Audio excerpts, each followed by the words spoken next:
Yang saya hormati dan saya banggakan Buya Yahya beserta keluarga, semoga Allah senantiasa merahmati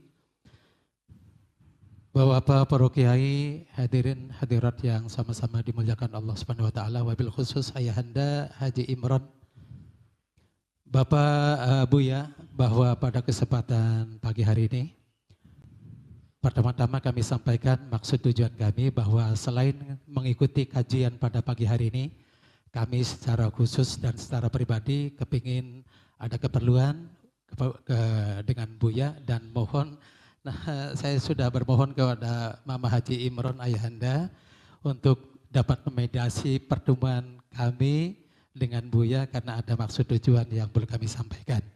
Dan saya juga membawa salah seorang ketua DKM Masjid Besar Baitur Rahman, Kecamatan Anjanan, Kabupaten Indramayu. Nama saya Syihabuddin, Buya. Begini Buya, mohon dengan segala kerendahan hati, ada satu pertanyaan yang perlu kami sampaikan kepada Akhinal Kiram Buya Yahya, bahwa di dalam surat Al-Fats kalau tidak salah, di sana ada salah satu ayat yang Allah firmankan, A'udzubillahi minasyaitonirrajim, Bismillahirrahmanirrahim, Muhammadur Rasulullah walladzina ma'ahu asyidda'u 'alal kuffar ruhama'u bainahum ila akhiril ayah. Bahwa di dalam ayat tersebut ada beberapa mufasir menerjemahkan asyidda'u 'alal kuffar. Ada mufasir yang menerjemahkan dengan makna keras terhadap orang-orang kafir, dan juga ada mufasir yang menerjemahkan kalimat asyidda'u 'alal kufar ini tegas terhadap orang-orang kafir.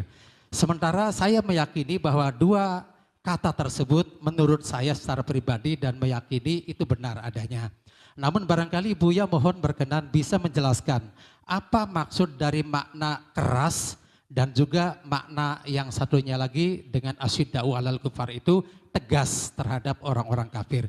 Demikian saja, mohon berkenan untuk kiranya bisa menjelaskan Buya. Terima kasih. Wassalamualaikum warahmatullahi wabarakatuh. Waalaikumsalam warahmatullahi wabarakatuh. Permasalahan di akhir zaman ada kadang orang malas bergaul dengan ulama, kemudian senang membaca terjemahan. Sudah begitu mencoba menafsiri terjemahan sesuai dengan otaknya sendiri. Ini akan muncul bahaya-bahaya, seolah-olah memahami Al-Quran tapi sungguhnya tidak paham Al-Quran. Ini harus dipahami di akhir-akhir, karena begitu mudah kalau cari Al-Quran begini langsung terjemahannya. Sementara memahami Al-Quran itu enggak seperti itu caranya. Ada di saat orang membaca Al-Quran, kita harus tanya pada baginda Nabi, apa maknanya? Dan bertanya kepada baginda Nabi itu maknanya kalau bahasa sekarang adalah, coba dilacak, apakah hadis-hadis yang seiring dengan ayat ini? Yang hadis yang lain belum pernah dibaca. Seperti hadis yang kemarin dalam hadis beberapa pertemuan yang lalu kan ada umirtu an uqatilan nasa, aku diperintahkan untuk memerangi manusia. Wah, serem banget Nabi Muhammad disuruh nyembelih orang-orang kafir. Nah, karena bacanya hadis begitu nggak mau ngaji dia. Kalau ngaji main HP dia biasanya begitu. Nah, ini kan repot ini. Serius dong ngaji. Ada hadis dipadu-padukan. Adapun arti keras dan tegas bisa sah semuanya, tinggal pelaksanaannya di mana. Tegas itu apa sih? Tegas itu bisa menghasilkan satu kesimpulan harus perang dong. Wong kita diadu. Akhirnya keras juga hasilnya. Sederhana, nggak usah meributkan apa keras atau tegas, nggak usah meribut gitu. Yang jelas kita sebagai seorang Muslim tidak boleh memulai dengan kejahatan.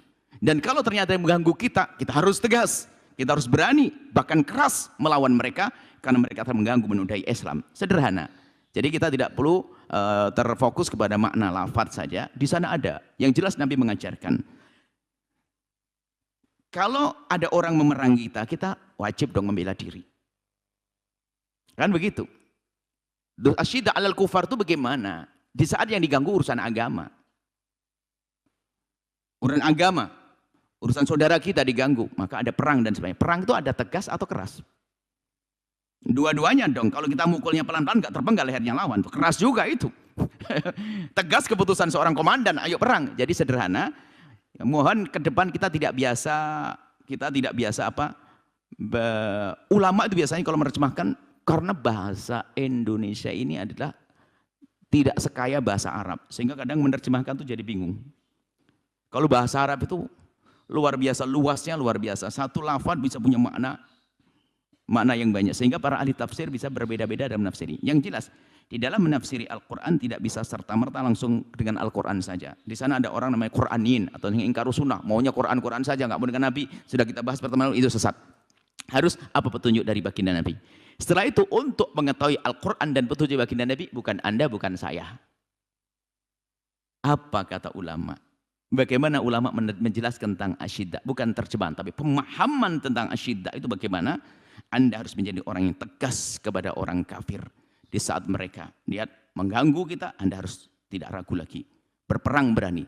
Tapi kalau mereka tidak, nggak ada masalah. Nabi tidak mengajarkan kita berantem dengan orang yang tidak berbuat zalim kepada kita. Bahkan Nabi mengajari berdampingan, namanya kafir dhimmi. Kalau mereka sakit, yuk kita obati, mereka lapar kita. Nah, kalau ini tidak dipilah dengan petunjuk Nabi, jadi nggak ada kafir dhimmi nanti. Kita harus syidda, ini Nasrani. Hah? Wah, ini menunjukkan nggak ngaji, itu kan bahaya. Saya berdasar Al-Quran, syidda al-kufar, ente kafir? Kafir? Oh, nggak begitu. Ternyata memahami Al-Quran harus melalui petunjuk baginda Nabi.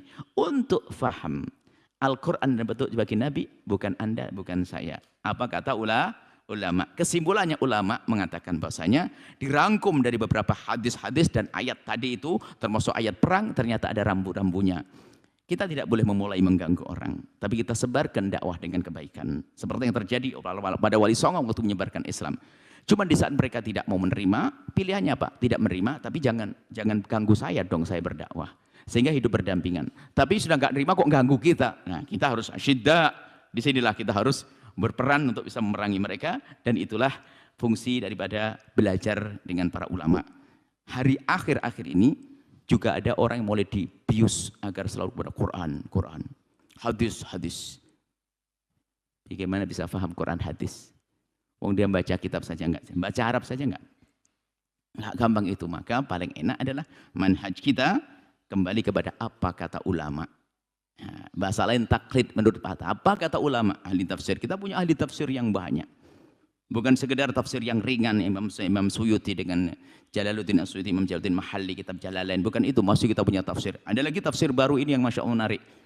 Anda harus membaca sebenarnya tafsirnya Syekh Sya'rawi, Khawatirnya Sya'rawi ini ditulis oleh akhir zaman. Tapi betul-betul merangkum makna-makna yang telah ditulis oleh ulama-ulama terdahulu. Kita baca kitab-kitab semacam. Belum lagi Tobari, belum lagi tafsir yang lainnya, Masya Allah. Ibnu Katsir, masih banyak tafsir-tafsir. Lah, kita semua, makanya termasuk majelis tafsir itu bukan dari kami, enggak. Saya ngintip perkataan para ulama, saya pilih, saya rangkum, saya hadirkan begitu saja. Jadi kita tidak boleh langsung hadis Nabi, ayat Al-Quran, lupa dengan ulama yang lebih tahu tentang Quran dan hadis Nabi. Insya Allah seperti itu. Semoga Allah menambahkan kecintaan kita kepada Al-Quran, kepada hadis Nabi, dan kepada ulama Rasulullah SAW. Wallahu a'lam bishawab. Setelah Anda menyaksikan video ini, jangan lupa berselawat kepada baginda Nabi Muhammad sallallahu alaihi wa alihi wa sahbihi wasallam.